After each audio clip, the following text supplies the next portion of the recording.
Umar radiyallahu жөнүндө. Сахаба деген ким өзү?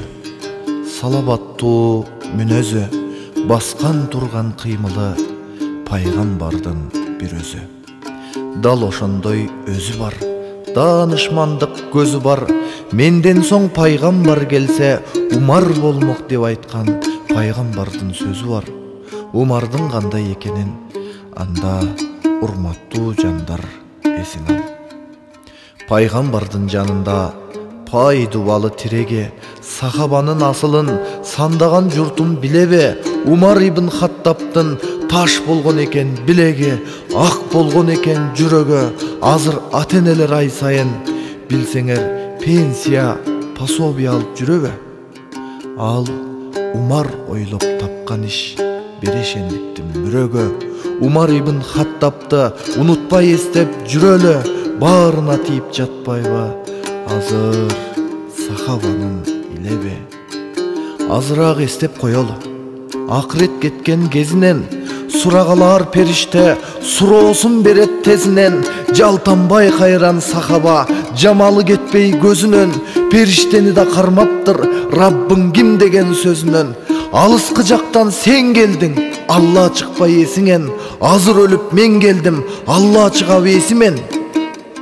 Султандыгын карачы, кайра сурак алган өзүнөн.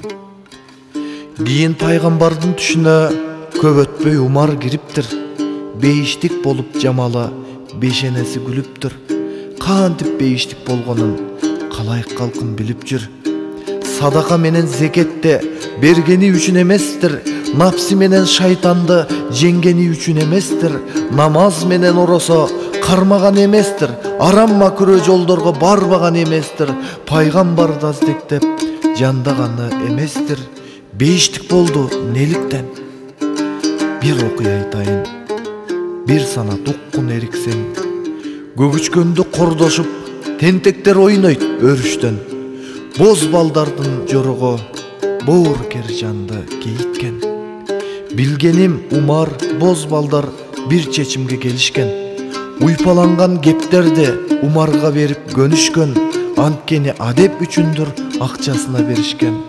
Кулпуруп кайран көгүчкөн кутулган экен кейиштен. Умар Хаттабтын колунан умтулуп учкан көгүчкөн. Ошол кылган иш үчүн орун алган дейт бейиштен.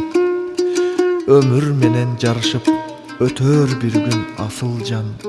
Бир уч топо тойгузуп биз болорбуз жашынган. Жаназасын окушуп жакындар болор жашырган. Кай пенденин бейиши кай тарапта катылган.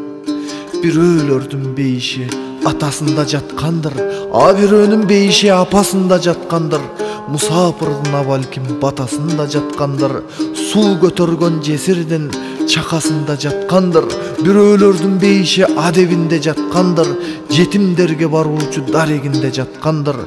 Абалким жерде курманын данегинде жаткандыр. Акындардын жазуучу калеминде жаткандыр. Бирөөлөрдүн бейиши жолдорунда жаткандыр. Берешендик кылуучу колдорунда жаткандыр. А бирок дале кор болуп ойлорунда жаткандыр. Курмандыкка союлчу балким койлорунда жаткандыр.